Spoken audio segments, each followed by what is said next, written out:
ბოლო 1 წლის განმავლობაში თბილისში წიგნის 8 მაღაზია დაიხურა. გამომცემლები ამბობენ, რომ მალე მათ გასაყიდიც არაფერი ექნებათ, ვინაიდან ისინი გავკოდრების პირას დგანან. ეკონომიკურმა ვითარებამ და ლარის გაუფასურებამ წიგნის ბიზნესს თავისი დაუმატა, თუმცა გამომცემლებს სერიოზული პრობლემები ჯერ კიდევ მაშინ გაუჩნდათ, როდესაც სახელმწიფომ უფასო სახელმძღვანელოების დარიგება გადაწყვიტა.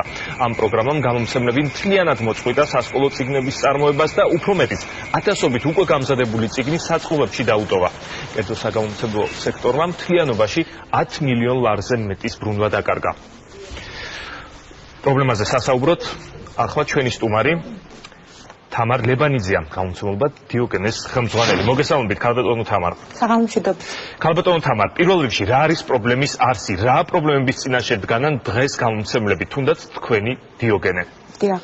უპირველეს ყოვლისა დავაზუსტებ თქვენის ნებართვით, რომ ჩვენი პრობლემები დაიწყო ცოტა უფრო ადრე, დაახლოებით 2010 წლიდან, როდესაც განათლების სისტემაში მინისტრი შაშკინი მივიდა, მაგრამ ახალმა ხელისუფლებამ ნამდვილად გადააჭარბა ყოველგვარ სკეპტიციზმს, ჩვენ სკეპტიკურ მოლოდინებს და ნაცვლად იმისა, რომ პოზიტიური ცვლილებები განხორციელებული იყო ბევრი სხვა მიმართულებით, უაღრესად ნეგატიური შედეგები მივიღეთ. მოდით ისიც გითხარით, ქალბატონო თამარ, შაშკინის დროს რა სახის პრობლემა გაგიჩნდათ?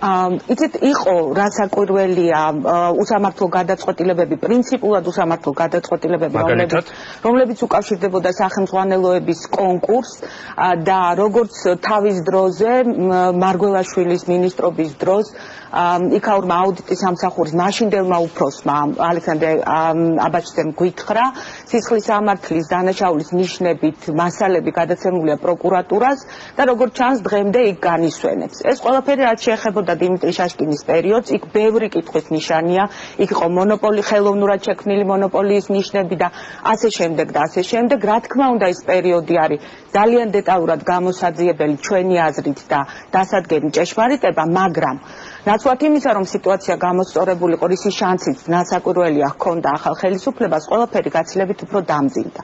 ამის შესახებ ჩვენ ლაპარაკი დავიწყეთ ჯერ კიდევ 2 წლის წინ, ასე ვთქვათ, განგაშის ზარები დავარიცხეთ, იმიტომ რომ ყველა ნიშანი იყო შიგნიდან ჩვენ ამ პრობლემებს ხედავდით, მაგრამ არავინ ყურად არ იყო და არათუ ყურად არ იღეს, არამედ საერთოდ თავს არიდებდნენ ჩვენთან დიალოგს, კომუნიკაციას ნებისმიერი სახით. რა თქმა უნდა, ჩვენ მზად ვიყავით უაღრესად კონსტრუქციული ხედვა, კონსტრუქციული კონკრეტული წინადადებები შეგვემუშავებინა და მიგვეწოდებინა მათთვის. დაინტერესება არ იყო. დაინტერესება არ ყოფილა.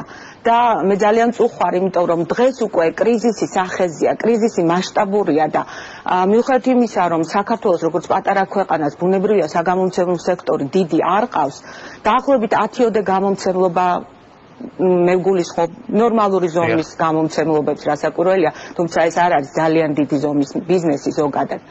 აი მთელ სექტორს რეალურად აქვს ძალიან სერიოზული პრობლემები. ამაზე მეტყოლებს ყველაფერი, რაც უკავშირდება ამ ბიზნესს. აი წიგნის მაღაზიების დახურვა ახსენეთ თქვენ, ეს რა თქმა უნდა საგანგაშოა და წიგნების ახალი დასახელებების კლება. ეს ტენდენცია გამოიკვეთა და რეალურად მე შემიძლია ვთქვა, რომ არც ერთი სახელმწიფო უწყება, ჩვენთან დიალოგზე არ მოდის და თქვენ ახლაც მიმართეთ წერილით პრემიერ-მინისტრს, რაიმე სახის პასუხი მიიღეთ ხელისუფლებას? ჯერჯერობით არ მიგვიღია, დაახლოებით 1 წლის წინ მე ამას ხაზი მინდა გავუსვა. ჩვენ კოლეგებმა და არა მარტო ჩვენ, არამედ ახალგაზრდა იურისტთა ასოციაციასთან და ახალგაზრდა ეკონომისტთა ასოციაციასთან კონსულტაციების შედეგად შევიმუშავეთ რამდენიმე პუნქტიანი რეკომენდაციები, რომელიც ეყრდნობოდა არა მხოლოდ ქართულ ასე ვთქვათ გამოცდილებას, არამედ უპირველეს ყოვლისა უცხოურ ძალიან პოზიტიურ გამოცდილებას. როგორ შეიძლება ქვეყნები გამოვიდნენ, ქვეყნის საგამომცემლო სექტორი გამოვიდეს აი ესეთი კრიზისული სიტუაციიდან. და ეს რეკომენდაციები წერილობითი სახით თეზისება ძალიან მოკლე, მხოლოდ 2 გვერდი. გავუგზავნეთ ბიზნეს ომბუდსმენს, გავუგზავნეთ პარლამენტის თავმჯდომარეს, იმიტომ რომ იქ საკანონმდებლო ინიციატივებზე იყო ლაპარაკი. შედეგი ნული. არანაირი რეაქცია, არანაირი კონტაქტი ჩვენთან. აი ახლა რას აპირებთ, ქალბატონო თამარ, თუ არსებული მდგომარეობა შენარჩუნდა და ხელისუფლების დამოკიდებულებაც არ შეიცვალა?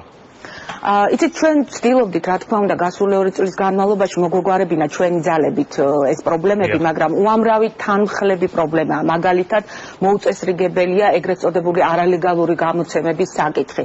ეს ქვეყნის სირცხვილია პირდაპირ რომ გითხრათ, არალეგალური გამოცემები ცივილიზებულ ქვეყანაში რა თქმა უნდა არ უნდა არსებობდეს და ძალიან ბევრი რამ ევროპელებისთვის გასაკვირიცაა, მიუღებელიც და როცა ჩვენ ვაპარაკობთ მათთან აი ხელშეკრულებაზე, ხო, მრავლის მომცველ ხელშეკრულებაზე, რა თქმა უნდა ეს საკითხიც დგას იმ ხელშეკრულებაში ერთ-ერთ პუნქტად. ხელისუფლება არც ამაზე ზრუნავს და რა თქმა უნდა ეს პრობლემები კომპლექსურად ქმნის ჩვენი მდგომარეობის სირთულეს. რა გველის მომავალში თუ ასე გაგრძელდა ადვილი შესაძლებელია კიდევ უფრო მეტი გამომცემლობა დაიხუროს, იმიტომ რომ რამდენიმე რეალურად უკვე შეწყვიტა ფუნქციონირება. კონკრეტულად გამომცემლობა დიოგენეს შემთხვევაში მე შემიძლია ვთქვა, რომ ჩვენ კარგავთ თანამშრომლებს, ჩვენ კარგავთ ძალიან დიდი შრომის შედეგად ნაყიდ ოფისს და წიგნის მაღაზიას და ეს არა მარტო ჩემთვის უნდა იყოს სამწუხარო და დრამატული, არამედ მე ვფიქრობ, რომ ნებისმიერი ადამიანისთვის, ვისაც ქართული წიგნის ბედი აღელვებს. დიდი მადლობა, ქალბატონ თამარ, სამწუხაროდ ჩვენ უნდა დავასრულოთ, ჩვენი დრო შეზღუდულია, მე წარმატებას გისურვებთ თქვენს და ყველა გამომცემელს, რომელიც დღეს ჯერ კიდევ მუშაობს საქართველოში. თამარ ლებანიძე, გამომცემლობა დიოგენეს ხელმძღვანელი გვერდებოდა პირდაპირ ეთერში, გააგრძელეთ მონაწილეობის მიღება ჩვენს ინტერაქტივში, ჩვენ გადაცემის ბოლოს შევაჯამებთ შედეგებს, ახლა რამდენიმე წუთით ისევ რეკლამაზე გავალთ.